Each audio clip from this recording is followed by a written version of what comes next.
Ladies and gentlemen, RosterWatch Nation, welcome back to the Epic RosterWatch Podcast, brought to you by RosterWatch.com. My name is Alex Dunlap, here, of course, with the Trashman, back from Hawaii.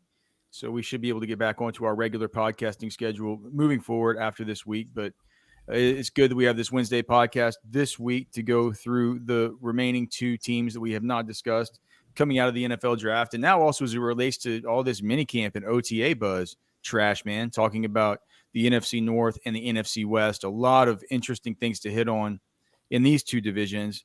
Before we get started, just wanted to remind everybody to please give us a rating and a review in Apple Podcasts and Spotify if you're listening in those two platforms.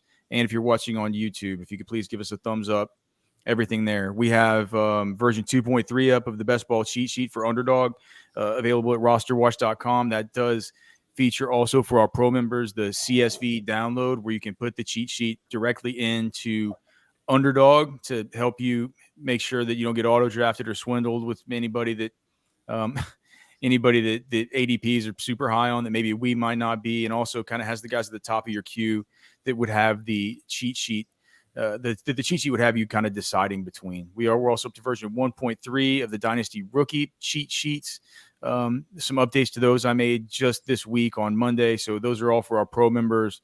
The redraft cheat sheets, the magical, the mystical, the mythical redraft cheat sheets that I'll be turning most of my attention to look like they're probably going to be coming out sometime at the beginning of June. So stay tuned for those. But super excited about a new season. Trashman, we got OTAs going on. You're back from Hawaii. You feel pumped? Pumped is not necessarily the word I would use to describe it. Do you ever feel pumped? I do. I was up and excited about something. I was traveling for like 12 hours yesterday, so I'm still a little bit jet lagged, so to speak. You get more free travel and everything than I can ever imagine, Trash Man. It's just. I was trying to look at tickets to go see Byron out in Sarasota, and it's like tickets for a family of four just to go out there from Austin to Sarasota, dude. It's like it's like almost like $1,600, $2,000 just for a quick trip somewhere in there. After you gotta fly on Allegiant when you're going out to see Byron. No, is that the deal? Yeah. Okay. We'll see. I knew Trashman might have some kind of swindle. I figured you said I just need to meet some rich friends that'll pay for my ass the same way they do for you. No, I mean, like, you could get a ticket out to Byron for $130 out of Austin. Yeah, direct. All right. Well, I'll give it. Yeah. For round trip. Yeah. Oh, all right. Well, I will give that a look. It can't be any worse than flying Southwest these days. Christ. A once great American company, just man, they're so bad. All right, so here, let's just get started. Let's start with the NFC North. What do you say? So, the first team by alphabetical order in the North is going to be the Detroit Lions. So, of course, we know they took Jahmyr Gibbs with the 12th overall pick in the draft. Other than that, Sam Laporta, who they took in the second round, the tight end out of Iowa, that I think, the more and more you think about that, the more and more interested you kind of get in Sam Laporta, right? Well, the word is out of Detroit that he's the best player on the field right now. Well, that's because Jahmyr Gibbs isn't on the field. Jahmyr Gibbs, like getting off to a little bit of a rough start there in his Detroit tenure. He has an ankle. He says the quote was he's straight, he's great, he's good. He wouldn't even give any real detail about it. Like they really act like it was no big deal, and he seemed fine. I saw the videos of them getting to see Ford Field for the first time. The rookies. Jahmyr Gibbs looks fine. They're just obviously kind of taking it easy on him. The interesting thing was that there were some quotes I was reading, maybe in The Athletic or maybe it was the Sporting News. I forget maybe it was M Live. So I wish I had him pulled up and I could attribute it properly. But it was the assistant GM there in Detroit saying like, hey, he has to tell Jahmyr Gibbs and constantly remind him like, listen, we're not going to put everything on your plate right to begin with. A lot of guys take this on their back to, just go out there and do everything all at once when you're taken with such an early selection, especially for Jahmyr Gibbs, where the selection was widely panned by a lot of people, right? A guy that, a guy that was getting first round buzz and a good player, right? A good offensive weapon. We love Jahmyr Gibbs, but people are like, really, man, like a running back that early in the first round, and he's like a sub 200-pound running back. Apparently he's kind of taking this whole chip on his shoulder kind of deal, and they had said, like, you know, we're not gonna put too much on you and everything. Like, I wonder if with his current ADP right now, it's like, if we look at if we just look at underdog Trashman and we look at where Jahmyr Gibbs is going at 38.6, right, in a half-point PPR best ball league, so he's going just outside the third round, and we compare that, dude, David Montgomery's falling like a cliff. He's going almost 50 spots after him at 86.7, which is wild to me. I mean, it's wild to me too, considering we know one of those. I mean, I think I would bet with a mortgage payment that David Montgomery is going to score more touchdowns next year than Jahmyr Gibbs. That feels like a lock if both those guys are healthy. Yeah, I mean, especially seeing, you know, how the Lions offense has operated over the past 2 seasons. It seems pretty obvious to me that it's not going to be one or the other who's getting all the touches, but it does seem like David Montgomery is going to be the goal line back for the Lions. Well, what I've done in the best ball cheat sheet, and you guys can check it out who are pro members, I've moved those guys really close to one another to where we're now a little bit ahead of ADP on David Montgomery. Because I don't see what has changed. Why is his ADP falling like a rock? Because they get rid of DeAndre Swift. They bring in a guy that looks a lot. I mean, he looks a little bit like DeAndre Swift and Jahmyr Gibbs. It's not that. I don't know. It doesn't seem like it's that big of a. It just doesn't seem like it's that big of a difference. Like his situation hasn't changed at all from when he was being taken 15, 20 spots earlier than this in the super early, you know, best ball drafts after the initial move to the Lions happened. So David Montgomery certainly. And then the other thing I did want to touch on was just the buzz about Sam Laporta, the tight end. And I think the buzz makes sense because if you when I look at the depth chart for the Detroit Lions and I look at what they look like before Jamison Williams comes back, it's not really a good receiving group outside of Amon-Ra St. Brown. It's your boy Josh Reynolds and it's Marvin Jones and it's all the guys we know behind them, like the Trinity Bensons, the Khalif Raymonds, like all these dirt balls like this, right? But, I mean, didn't they talk about how they set the record last year for tight end touchdowns without even having TJ Hawkinson on the team? Because it was all you ever saw. I mean, he turned on these games on Sundays and it was like Brock Wright and it was James Zylstra, James Mitchell.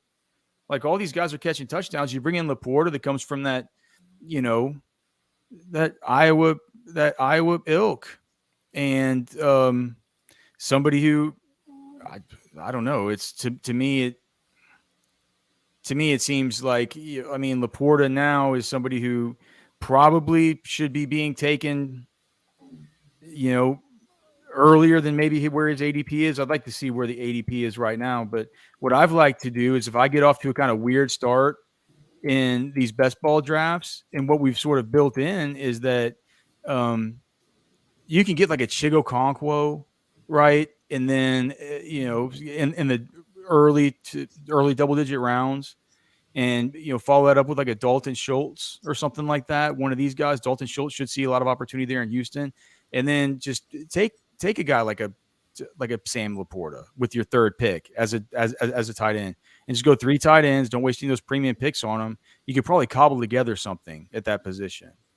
So good early returns on Laporta, which sounds good to me. Wait, we said that the Detroit Lions is the number 1 in the NFC North as far as alphabetical, but I'm not sure that's true.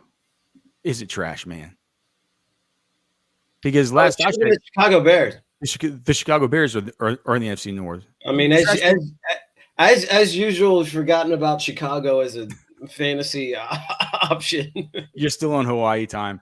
Let's go to the Bears and some definite news from the OTAs out of those guys. But first, let's go over their draft picks, and you know, the two that are probably most notable for us, of course, Roschon Johnson, who got taken in the 4th round, who now GM Ryan Poles has come out and said, I can't believe he fell to the 4th round. None of us understood it. All of us, blah, blah, blah, this kind of stuff.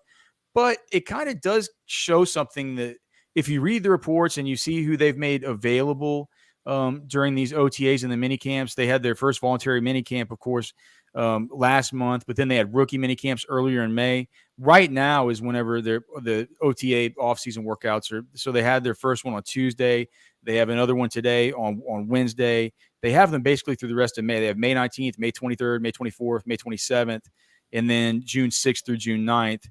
They have their mandatory minicamp coming up June 14th through 16th. And Roschon Johnson keeps kind of getting interviewed. The media keeps giving him to the media department keeps kind of giving him to the media for interviews and stuff like that. And I can see why, because Roschon's a really good interview. He's a really sort of a stand-up dude. He's talking about how the offense has some things up its sleeve this year that they might not be expecting. But there is still Deontay Foreman there to deal with. There is still Khalil Herbert there to deal with. I did notice our friend Scott Barrett put out this list today of yards per rush over expectation over the course of the last couple of years. And Khalil Herbert was pretty high up on that thing. I think he was like number 2 of everybody that he charted. I mean, he's been a really efficient runner. Do you know who's one of the most efficient runners in the league? Do you know who was at the very bottom, Trashman? Can you guess? Ezekiel Elliott? Yes, but guess who else? A younger player who a lot of people are really high on. That we by necessity have to be a little bit high on because we liked him at the Senior Bowl. White? Rashad White, just miserable. A lot of his efficiency stuff has been really bad. So, I think the stuff with Roschon Johnson, just the way that they're talking about him, and the fact that the local beat is saying, look, this is going to be a committee to start, but there's no reason to think that Roschon Johnson can't emerge out of this thing as the RB1. The general thoughts around there, though, is that it probably is going to stay a committee. So we'll keep up to date with it. I don't know if you have anything else that you're concerned with the Bears, or whether you want to move on to the next team here. Yeah, nothing else really with the Bears that I'm concerned with. I mean, that backfield is really the only, I guess, skill position that I think has really been affected by the draft. Well, there's Tyler Scott, but we'll see about Tyler Scott. I don't think either you or I was particularly super high on him. Okay, so let's go to the Green Bay Packers. They take in the first round, of course, Lucas Van Ness. A lot of fantasy relevant stuff here, because they also brought in the 2 tight ends, Luke Musgrave out of Oregon State, Tucker Kraft out of South Dakota State, 2nd and 3rd round respectively. Jaden Reed was the kind of big surprise to a lot of people, not us, because we see a lot of Antonio Brown, sort of Stephon Diggs out of Jaden Reed, the wide receiver out of Michigan State, who they called Bird just because of the way that he can fly. Dontavion Wicks, who had the big 2021 year for Virginia, but then the real down year in 2022, didn't necessarily show up at the combine the way that we would have liked. They also took Lou Nichols, who's the running back out of Central Michigan, actually a bigger running back that was very productive. I don't know how much really he's going to factor in right now with the runners that they do have on board. And by the way, speaking of, Aaron Jones just continues to be a real value in these best ball drafts, going at pick 55.2. In these drafts where I start out with like 3 wide receivers, or maybe take a Kelsey in the first round or something like that, and I can get Aaron Jones in the 5th round of these drafts, I can go tight end, 3 wide receivers, then Aaron Jones is my running back 1, and then maybe hope for like a Miles Sanders or a J.K. Dobbins or something like that as my running back 2. Those sort of upside down flip builds, like if it's for once we're like a 0 to me, that doesn't seem like a 0 running back build. It feels, do you know what it feels almost like? It feels like a dead zone running back build. It feels like the dreaded dead zone. I don't mind the dead zone this year. I don't mind Aaron Jones. I don't mind Miles Sanders, J.K. Dobbins, Dameon Pierce, Joe Mixon. We'll talk about Dalvin Cook in a second, because that's a whole other thing. But Pacheco, Cam Akers, Rashad White. They're to talk about cobbling something together. Like, you can cobble together a running back group out of that with some really, really elite top end stuff. As far as Jaden Reed, it's funny, man. It's like if you read The Athletic and what the beat writers are saying, it's like the battle going on for the number 3 spot is between Jaden Reed and Samori Toure. Right. And they brought in Kiki QT for a visit just today on Wednesday. And that worries me a little bit about what they might see of Reed out of the slot. But there was one of these Packers mailbags I was reading on The Athletic where somebody said, all this stuff about, man, fans are so funny. They're so funny. They're saying like this stuff about Jaden Reed getting work at kick returner. It reminds me so much of Amari Rodgers. And I worry it's going to be like an Amari Rodgers where they put him a kick returner and he loses confidence after he drops a few kicks and he gets in the team's bad graces and all of a sudden he sucks and like he's like and the writer's just like, well, dude, it's an interesting theory, but he's a good player and if he makes plays, he's going to get going. I think based on that report that they like him most out of the slot, but I don't think it's true that Romeo Doubs is locked in as the wide receiver 2 for them. That can't be. You true. don't? No. I mean, well, some are saying he might be the wide receiver 1. What? Over Christian Watson? You haven't read that? I would stop reading anybody who wrote that. I'm pretty sure it was out of The Athletic. I would stop. I'm fairly certain. Do you know the reason? Report out of The Athletic. You know what? I haven't read it, and if I did read somebody writing that, I would stop reading it, and I would click the X button, and I'd say no. I'd have to go take a shower. It'd be the dumbest thing I'd ever heard. That's ridiculous. Christian, you can't put those guys. The only way you can put those 2 guys in the same sentence is if you were to say the Green Bay Packers wide receivers are, and then you list them off. That's the only way you can put those 2 guys in the same sentence. Jaden Reed is on a different level than Romeo Doubs. And Christian Watson is certainly on a different level than Romeo Doubs. So Jaden Reed should be taking over that number 2 role sooner than later. His ADP is starting to creep up a little bit. I think he's somewhere in the 170s right now, which is higher than it was. You could take him before all this stuff. Certainly before the NFL draft. Yeah, so 170.1 on Underdog. Before the NFL draft, you were looking at like a 202 to 205 kind of deal. So it was good that we got a lot of exposure to him early, and we'll continue to get it because that comes at a point in the draft where it's a good time to be throwing darts. I haven't really heard anything about what are the camp dates here for them? So the Packers have so their OTAs are going on.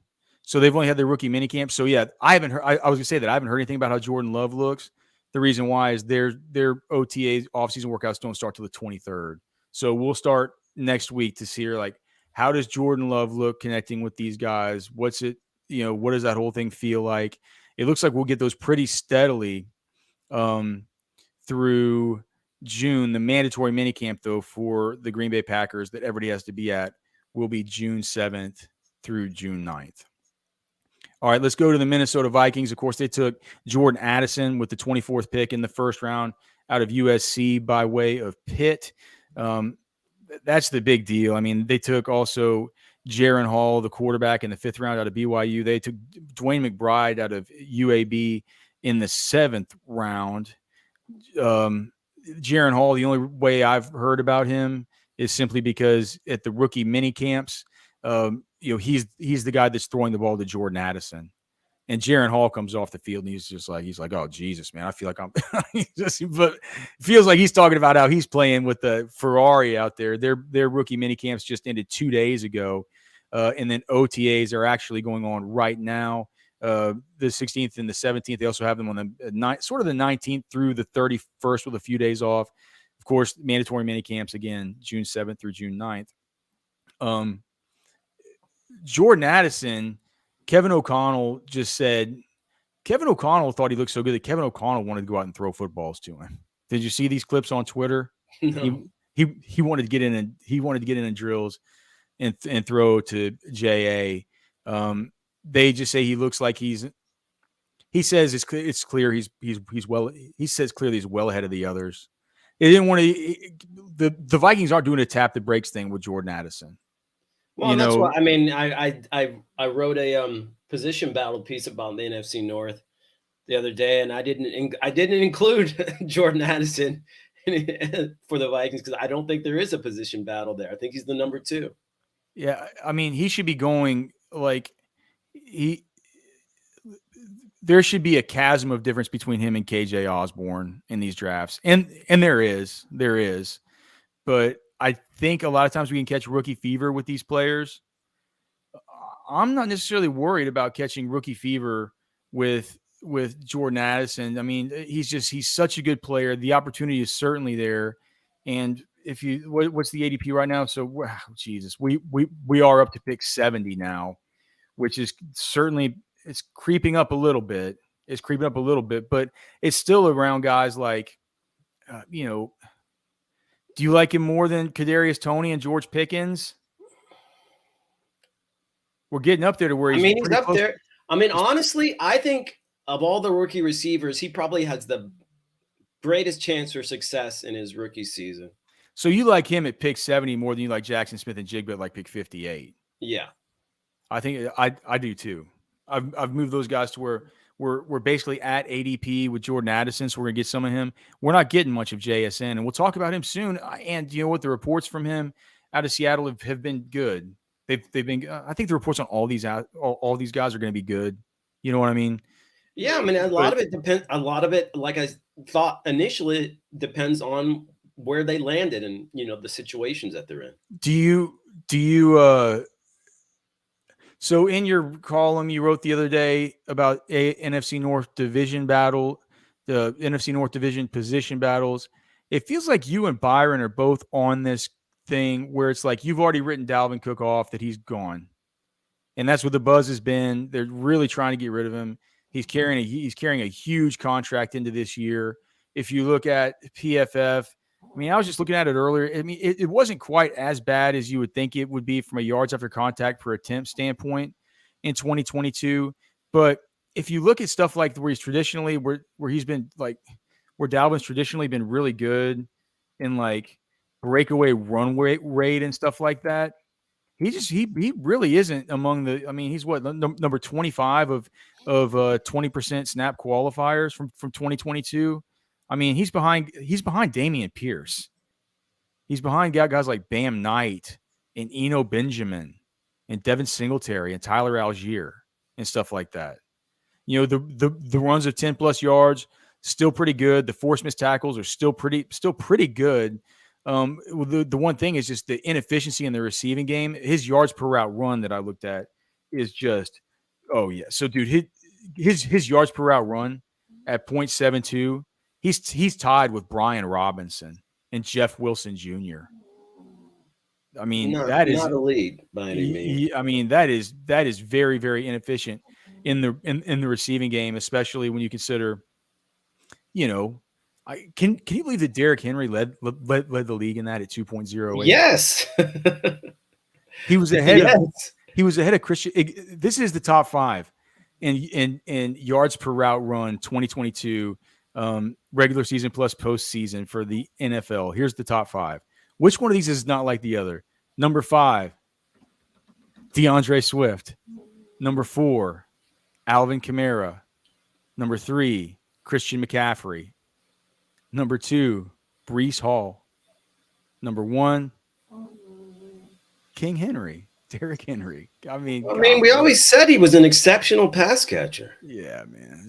I can believe it. It's just crazy to me. So with Alexander Mattison, should we be taking him aggressively in the 7th round of these drafts? Because if Dalvin does move on, Alexander Mattison will then be being taken in the 3rd round of these things. Yeah, I mean, I feel like we have to give Dwayne McBride a shot. Dwayne, well, we talked about receiving. I think Dwayne McBride caught 5 passes during his whole career at UAB or something. It was, or maybe that was just his senior season, but it was pretty bad, man. It was pretty bad. But Dalvin Cook is old. He's 28.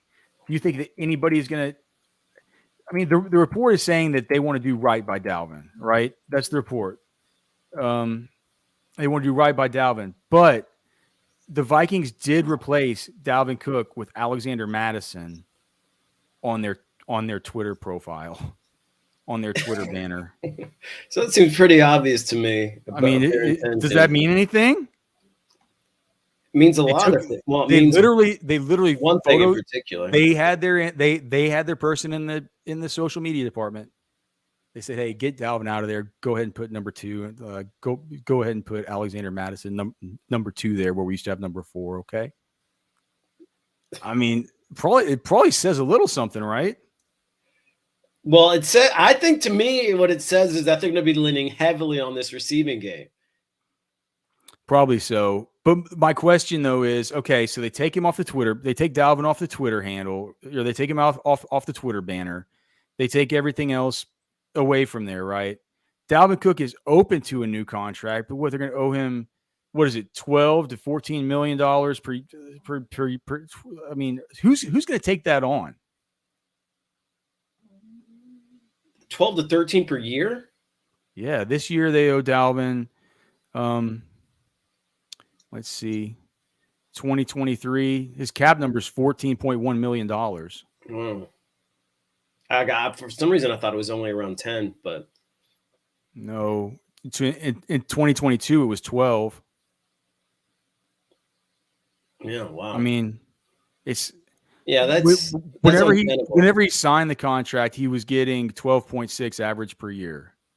Wow. So dead money, if he's cut pre-June 1, it's a dead money hit of $8.2 million, but they save $5.8 million against the cap. He's out of there. If he's cut post-June 1, it's only a $5.1 million in debt. So they can save $3 million by waiting post-June 1 and save $9 million against the cap. So I think maybe the reason we're not seeing him with Dalvin is they want to wait till the post June 1.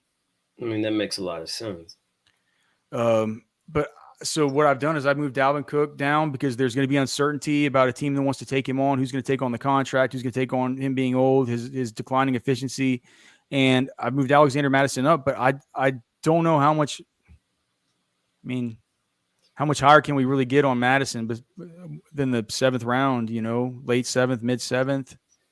I mean, are you comfortable with that? I mean, because when we look at guys in that range, Trashman, and just like looking cross-positionally, running backs and wide receivers, you're talking guys like, if I've been priced in to go around then, we're talking about going ahead of James Conner, going ahead of guys like Brandon Cooks, Gabe Davis, Rashad White, Deontay Johnson, Treylon Burks, right around the same time as Cam Akers. That seems a little high to me. But if we're saying that Madison then is really the only threat in the backfield for touches for Minnesota, then he needs to be that high or higher. Well, if we're saying he's the only threat for touches, then we're going to be putting him as like 30 overall, right? But if Dalvin stays, we're gonna have missed out on a lot of those guys. I mean, those are some decent sounding names there in that area that we're gonna have missed out on for a guy that's going to be a dud and a handcuff. So where is I don't know. To me, it seems like they've replaced him on Twitter. They're saying they're not sold on keeping Cook. They draft a running back. To me, all these things lead to Cook's exit, but I just think, I mean, what about David Montgomery and stuff? You're missing out on him. I think that maybe Alexander Mattison, we should be kind of at ADP at his current elevated ADP right now and just kind of stick with it. See if we can get him, but let's not get out over our skis. Let's not get left holding the bag. Let's see if we can get some exposure. Hope to not. I mean, I'll have to mess with it. Do you think? I mean, should we be making the big move for Alexander Mattison? Try to gain four rounds of ADP value here. It seems to me. I mean, I think having the advantage of doing that outweighs, the cons.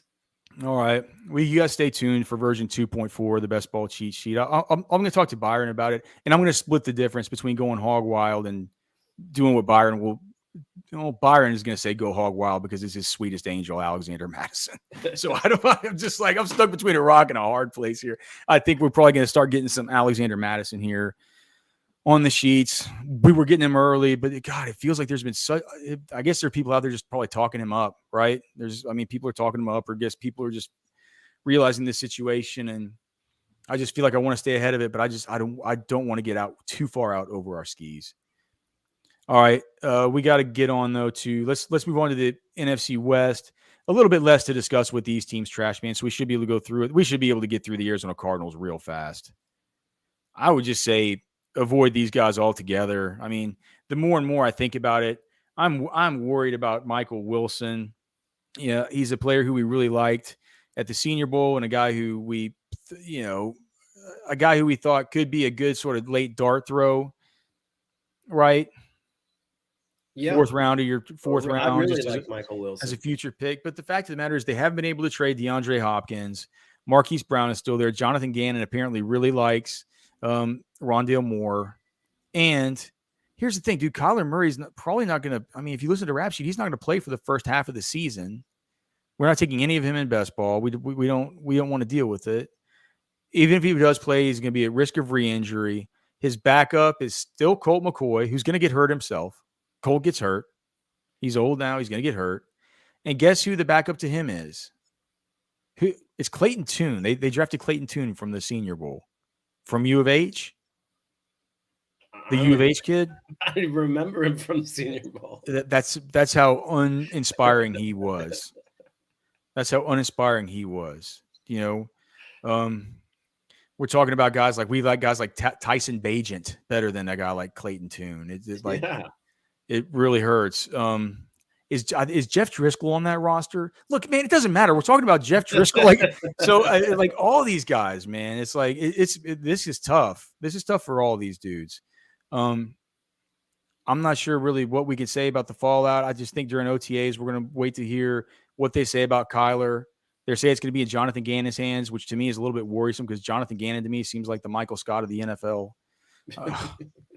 Is he hilarious? Well, it's the cringy kind of hilarious when you see him interacting with his players.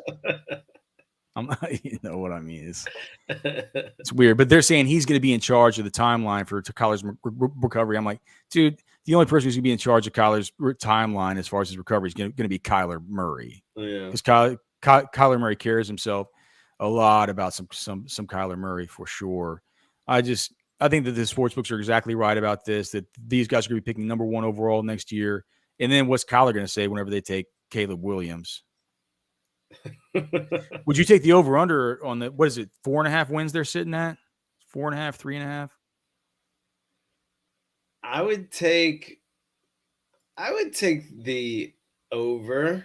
You think Colt's going to win a game or two before he gets knocked out of there, carted off? I can see him at 5 wins. Arizona, what are these? So there's a bunch of S's in this one. So there's the Seattle, there's San Francisco, and there is Los Angeles. So, right, the Los Angeles Rams. So they take, with their first pick was in the second round. They took Steve Avila, the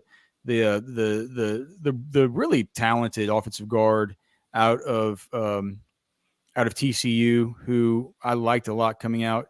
Didn't do much though from the perspective of the fantasy landscape, except for taking Zach Evans. They took Zach Evans out of Ole Miss, previously also of TCU, in the 6th round of the draft. I think that, people forget that Zach Evans that year, that, the year that he came out as a high schooler, it was a dogfight between recruiting websites and analysts about who was the best running back in the class between Bijan Robinson and Zach Evans. Yeah, Evans. I think Gibbs is in that conversation too. But it was Bijan and it was Evans. It was Bijan and it was Zach Evans. Those guys were at the very top. Gibbs was up there, but you forget Gibbs didn't start out at Alabama. Gibbs started out, Georgia? He was at Georgia Tech, right, with Tashard Choice.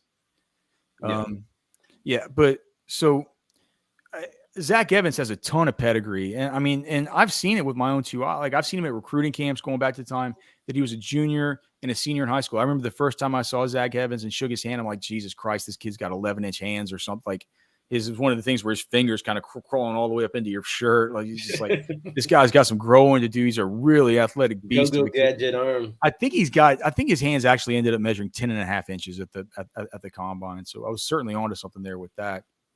But, so he's got the pedigree. He didn't test like everybody thought that he was going to test.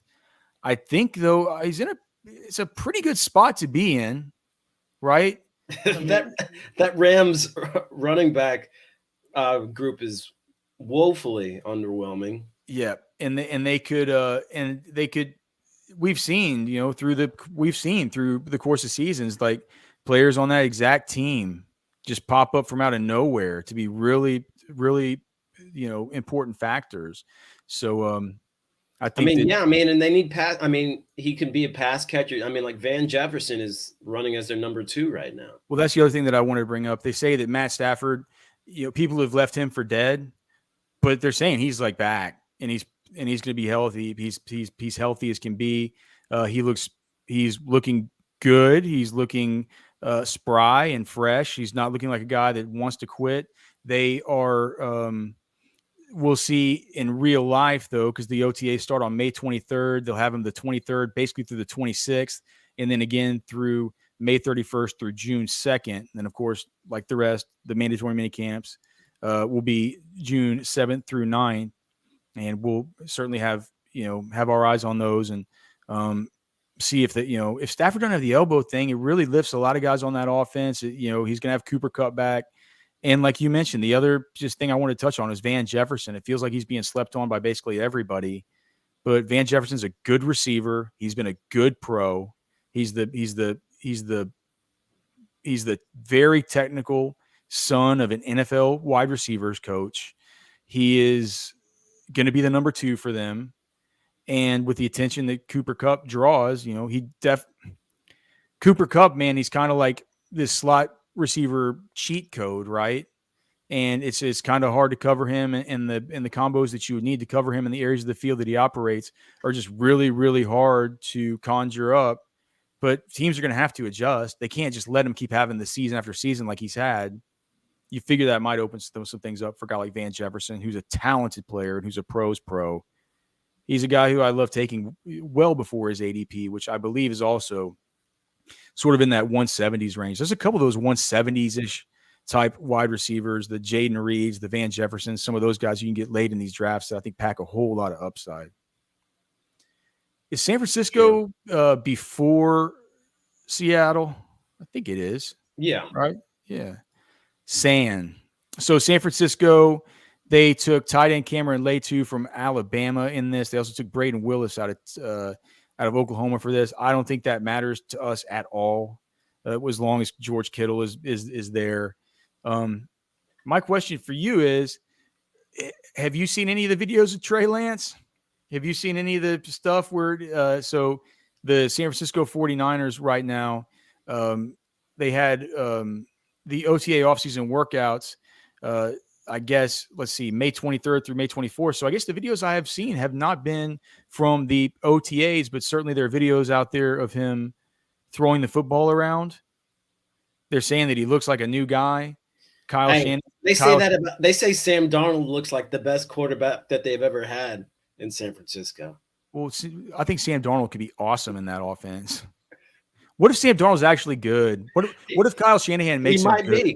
He might be. We've seen guys like we've seen the fucking Peter Copter, like Nathan Peterman. We've seen him look like he's okay in that deal. What's the other one I'm trying to think of? Beathard? CJ Beathard. CJ Beathard. Like some of these guys, they can go out there, they can win some football. I mean, Sam Darnold actually has a little bit of arm talent. Like, what if he gets into this distributionist kind of system and he can run it through his head and stuff like that? They've already said that Brock Purdy is their starter.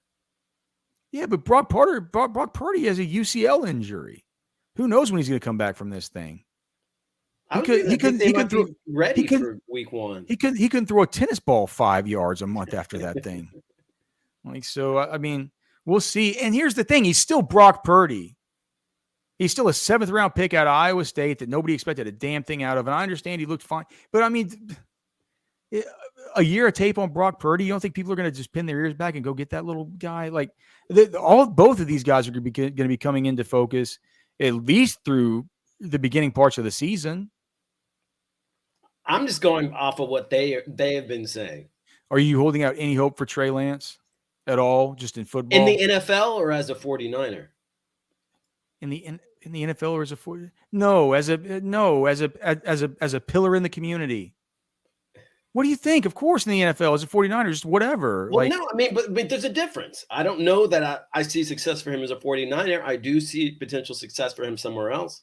Do you see success for him as a businessman or a potential franchisee of a local restaurant after his NFL days?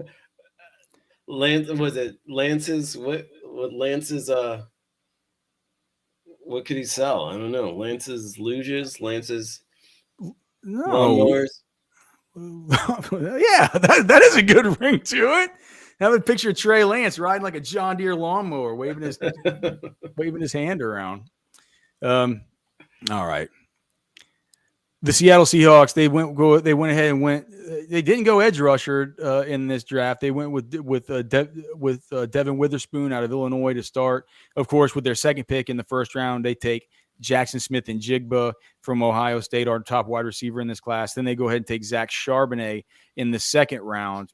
And that's the big deal, right? The Charbonnet stuff and then the Kenny McIntosh stuff with that pick in the second round, that pick in the seventh round.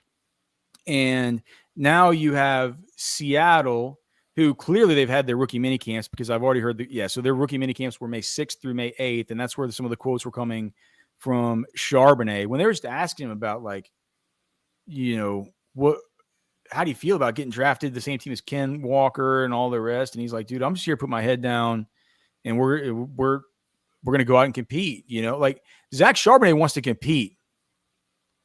Is that just him saying what he wants to say, or is Charbonnet saying, like, dude, he's a second round pick. I'm a good running back. He was a second round pick. I'm a second round pick. Like, I'm good.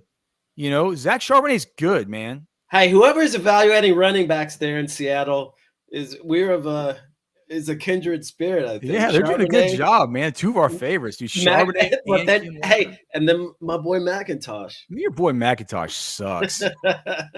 But he is a pass catching back. And so it leads into this thing where it's like we've talked about before. Charbonnet can catch. McIntosh can catch. Ken Walker was kind of showing that he could catch. We're like, maybe he's on that pathway of a Melvin Gordon, where it's a Big Ten volume back that didn't do much in the receiving game in college. But then once he gets to the NFL, he kind of shows it. We were hoping that first season was maybe a little bit of a sign of that. I think behind the scenes that they wouldn't have drafted this profile of running back if they were really, really excited about what Ken Walker could do in the passing game. And if that's the case, dude, we have Ken Walker now, who we could have a lot of games next year from Ken Walker where it's like one target, 13 touches, 62 scoreless yards, and you're staring down the barrel of a 6.2 point fantasy game out of your like RB2. And that could be something that happens every now and then, because here's the thing about Ken Walker too. With him, you're just, and the advanced stats bear this out across the board. You're waiting on him to break that big one. You're holding your breath. You're waiting for that big monster to come. If that thing doesn't come, if you run the stats without these runs of over 40 yards, and you can't do that, right? Because that's not fair. It's like, that's part of his game. It's what people love about him, right? He's capable of doing that. So you can't take it away. But if you give him less touches to get there, right, those things are going to be fewer and farther between. So it's worrisome for Ken Walker. We're not getting any of him. Not really getting much Zach Charbonnet either. It's going to be a situation where those guys have a really good run game, and it's going to be a good NFL run game.